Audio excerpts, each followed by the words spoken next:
ఉన్న బంగారాన్ని విడిపించి ఆ రోజు ఆన్లైన్ రేటుకే మేము కొంటాం. Sharma gold company. నమస్కారం, సుమన్ టీవీకి స్వాగతం. ఈ డిసెంబర్ మాసం ద్వాదశ రాశుల వారికి ఎలా ఉండబోతుంది, ఈ ద్వాదశ రాశుల్లో నవగ్రహాల సంచారం ఎలా ఉంది, ఎటువంటి ఫలితాలని ఈ రాశుల వారికి అందించబోతుంది, ఈ విషయాన్ని తెలియజేసేందుకు మనతో పాటు ఉన్నారు ప్రముఖ జ్యోతిష్య రత్న, జ్యోతిష్య చక్ర వైభవ నిపుణ డాక్టర్ రాళ్లపల్లి రవికుమార్ గారు. గురుగారు నమస్కారం. నమస్కారం. గురుగారు, ద్వాదశ రాశుల వారికి డిసెంబర్ మాసం ఎలా ఉండబోతుందో తెలుసుకునే ముందు నవగ్రహాల సంచారం ఎలా ఉంది, ఎటువంటి ఫలితాలను అందిస్తున్నాయి? తప్పకుండా. శరదిందు సమాకారే పరబ్రహ్మ స్వరూపిణి వాసరాపీఠ నిలయే సరస్వతి నమస్తుతే. సుమన్ టీవీ ప్రేక్షకులకి నమస్కారం. ముందుగా నవగ్రహాలు ఈ ద్వాదశ రాశుల్లో డిసెంబర్ నెల అంతా ఎక్కడ ఉన్నాయో తెలుసుకుందాం.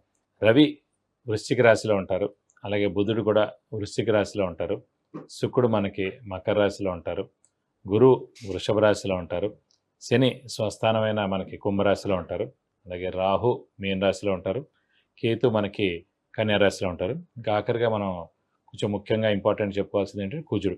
సాధారణంగా కుజుడు 45 డేస్కి ఒక రాశి నుంచి ఇంకో రాశికి మారుతారండి. అనుకోకుండా మనకి 20 అక్టోబర్ నుంచి కుజుడు నీచ స్థానంలో కర్కాటకలో ఉన్నాడు.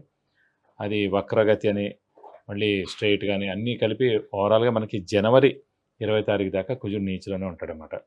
సో కాబట్టి మనం జాగ్రత్తగా ఉండాలి. సో కుజుడు అసలు దేనికి కారకుడు కూడా ఒకసారి తెలుసుకుందాం.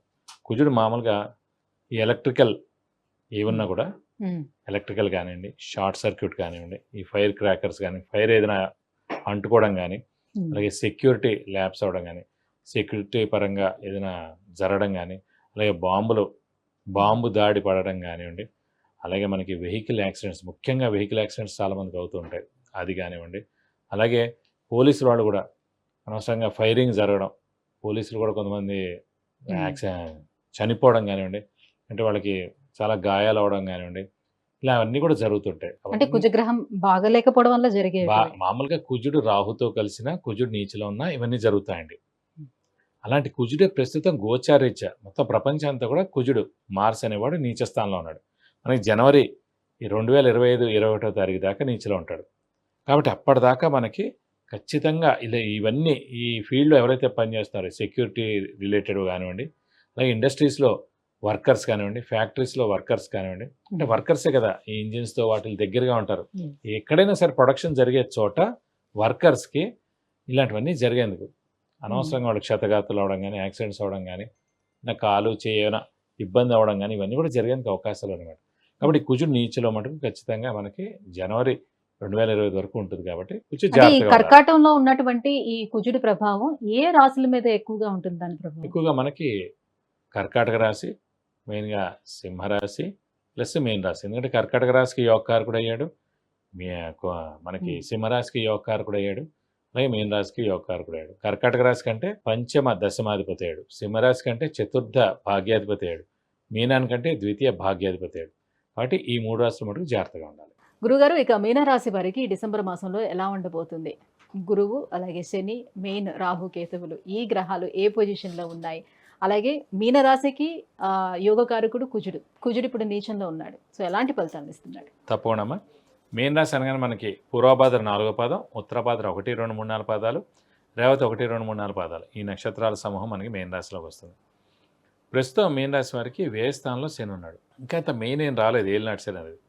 రాశిలో వచ్చినప్పుడు ఫుల్గా ఉన్నట్టు, నెక్స్ట్ మేషంలో వచ్చినప్పుడు చాలా ఉధృతంగా ఉంటుంది. ఎందుకంటే మేషానికి అధిపతి కుజుడు, శనికి పడదు కాబట్టి అప్పుడు చాలా ఉధృతంగా ఉంటుంది. ఇప్పుడు కుంభంలో ఉన్నాడు, స్వస్థానం కాబట్టి వ్యయ స్థానంలో ఉన్నాడు, అప్పుడే స్టార్ట్ అయింది కాబట్టి అంత ఇంపాక్టే ఉండదు. సో శని ఎఫెక్ట్ అంత ఉండదని అనుకోవాలి. మీన రాశి నెక్స్ట్ రాశిలోకి వస్తాడు కదా, మరి అప్పుడు కొంచెం ఇంపాక్ట్ ఎక్కువ ఉంటుంది. అప్పుడు స్ట్రెస్, స్ట్రెయిన్, మానసిక ఆందోళన, ఇంట్లో చిన్న చిన్న చికాకులు, ఇంట్లో పెద్దవాళ్ళ ఆరోగ్యమైన బాగుండకపోవడం, ఇలాంటివన్నీ జరుగుతుంటాయి. సో ఇప్పుడు మటుకు గురువు తృతీయంలో ఉన్నాడు. తృతీయ స్థానం అనేది కమ్యూనికేషన్ స్కిల్స్, రైటింగ్ స్కిల్స్, జనాల సహాయ సహకారాలు మీకు ఉండడం, గోల్డ్ కొనడం, ఇవన్నీ కూడా తృతీయ స్థానం అండి. అలాగే యోగకారకుడు నీచలో ఉన్నాడు. ద్వితీయ భాగ్యాధిపతి యోగకారకుడు నీచలో ఉన్నాడు. సో ఎప్పుడైతే యోగకారకుడు అయిన కుజుడు నీచలో ఉన్నాడో డబ్బు ఖర్చు, హెల్త్ ప్రాబ్లం, మాట పడటం జరిగేందుకు అవకాశం ఉంది. అది ఇంకా మనకి జనవరి 21వ తారీఖు 2025 వరకు ఉంది కాబట్టి సో అప్పటిదాకా కొంచెం మౌనంగా ఉండడం ఉత్తమం. అలాగే చిన్న కుజుడు కాబట్టి చిన్న యాక్సిడెంట్లు కూడా జరగడం, దెబ్బలు తగలడం ఇలాంటివి కూడా జరిగేందుకు అవకాశం ఉంది.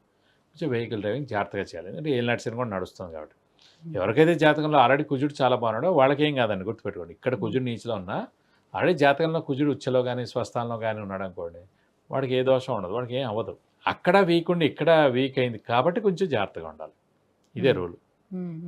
అందుగురించి ఇది కాకుండా గురువు ప్రస్తుతం తృతీయంలో ఉన్న కూడా బాగానే ఉన్నాడు. సో శని స్వస్థానమే కాబట్టి అంత నష్టం ఏం చేకూర్చడు. సో ఆరోగ్యపరంగా ఏంటంటే చిన్న చిన్న అనారోగ్యాలు ఉంటాయి ప్రస్తుతం, అంతే. స్థానచలనం లాంటిది ఏమైనా ఉంటుందా వీళ్ళకి? ఏలినాటి శని కాబట్టి స్థానచలనం అయ్యేందుకు అవకాశం ఉంది. స్థానచలనం కూడా మనకి మంచి కోసమే ఉంటుంది. ఇల్లు మార్పు కానీ, ఉద్యోగ మార్పు కానీ, ట్రాన్స్ఫర్ అవ్వడం కానీ, లేదంటే వేరే ఊరికి వెళ్ళడం కానీ జరిగేందుకు అవకాశాలు ఎక్కువనే.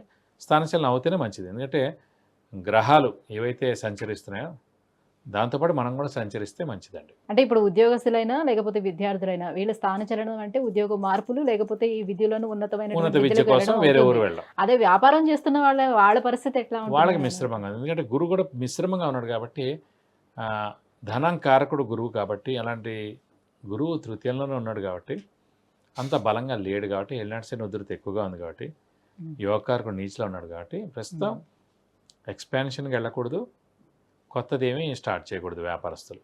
ఉన్నదేదో దాంతో జాగ్రత్తగా గడపడం బెస్ట్. స్పెక్యులేషన్ జోలికి వెళ్ళకూడదు, అప్పులు ఎక్కువ ఇవ్వకూడదు, అలాగే కొత్తవి ఎక్కువగా పెట్టుబడులు పెట్టకుండా ఉంటే చాలా మంచిది. అయితే ఇంకా ఎటువంటి అంటే ఇక్కడ మనం చూసుకున్నట్లయితే శని బాగాలేదు, రాహు బాగాలేదు, మాక్సిమం గురువు కొంతవరకు అంతే, ఒక 50% వరకు అనుకూలంగా ఉన్నట్టు, రాహు కేతువులు బాగాలేరు. సో మరి ఈ రాశుల అన్నిటి బాగు కోసం అసలు ఎలాంటి పరిహారాలు పాటిస్తే ఒకంత బెటర్గా ఉంటుంది? అంటే ముఖ్యంగా మీన రాశికి శని బాగాలేదు, గురువు మిశ్రమంగా ఉన్నాడు, యోగకారకుడైన కుజుడు నీచిలో ఉన్నాడు, రాహుకేతులు రాశిలో సప్తమ స్థానంలో కేతు ఉన్నందుకు ఏంటంటే ఇవన్నీ బాగాలేపోయినా కూడా ఒరిజినల్గా జాతకం బాగున్న వాళ్ళకి ఇంత ఇబ్బంది ఏమి ఉండదు. ఇందులో 30-40% ఇబ్బంది ఉంటుంది. ఒరిజినల్గా జాతకం బాగాలేని వాళ్ళకి మాట ఖచ్చితంగా 70% ఎఫెక్ట్ ఇంపాక్ట్ ఉంటుంది అన్నమాట. సో వీళ్ళు మాట ఖచ్చితంగా ఇవన్నిటి కలయికతోటి ప్రతి మంగళవారం ఉపవాసం ఉండడం ప్రస్తుతం ఫిక్స్డ్గా పెట్టుకోండి. నేను అది సుబ్రహ్మణ్య స్వామిలోకి రెమెడీలోకి వెళ్ళిపోతుంది కాబట్టి. అంటే కుజుడు బాగాలేనందుక, కుజుడు బాగాలేనందుకు, రాహు రాశిలో ఉన్నందుకు, సప్తమ స్థానంలో కేతు ఉన్నందుకు, 3 గ్రహాల కలయికతోటి ఈ రెమెడీ అండి. గురువు తృతీయంలో ఉన్న గురువుకి అంత పరిహారం చేయాల్సిన అవసరం లేదు. ఏలినాటి శనికి చాలా ఉంది ప్రస్తుతం స్టార్టింగ్ కాబట్టి అంత ఉధృతి ఏం లేదు కాబట్టి అప్పుడే ఏలినాటి శనికి అంత పరిహారం చేయక్కర్లేదు. కాబట్టి రాహుకి కేతుకి కుజుడికి కలిపి సుబ్రహ్మణ్య స్వామిని పూజించాలి కాబట్టి ప్రతిరోజు సుబ్రహ్మణ్య స్వామి స్తోత్రం చేసుకోవడం, ప్రతి మంగళవారం ఉపవాసం ఉండడం, స్కందగిరి టెంపుల్లో హోమం మరియు అభిషేకం సుబ్రహ్మణ్య స్వామికి చేయించడం, వీలైతే కుజుడికి 7000 సార్లు జపం చేయించి కేజింపు కందిపప్పు, ఒక రెడ్ లుంగి, 1000 రూపాయల వరకు గోల్డ్ ఐటమ్ దానేస్తానుక దోషం మొత్తం తొలగిపోతుంది. విద్య, ఉద్యోగం, వివాహం, ఆరోగ్యం, ఐశ్వర్యం, వాహనం, విదేశీయానం వీటన్నిటి గురించి తెలుసుకోవాలంటే కింద స్క్రోల్ అవుతున్నటువంటి నెంబర్కి కాల్ చేసి గురువుగారి అపాయింట్మెంట్ పొందవచ్చు. గురుగారు, మీనరాశి వారికి డిసెంబర్ మాసం ఎలా ఉండబోతుంది, ఎలాంటి పరిహారాలను వీళ్ళు మెయిన్గా పాటించాల్సిన అవసరం ఉంది, ఈ విషయాలన్నీ కూడా తెలియజేసినందుకు ధన్యవాదాలు. నమస్కారం.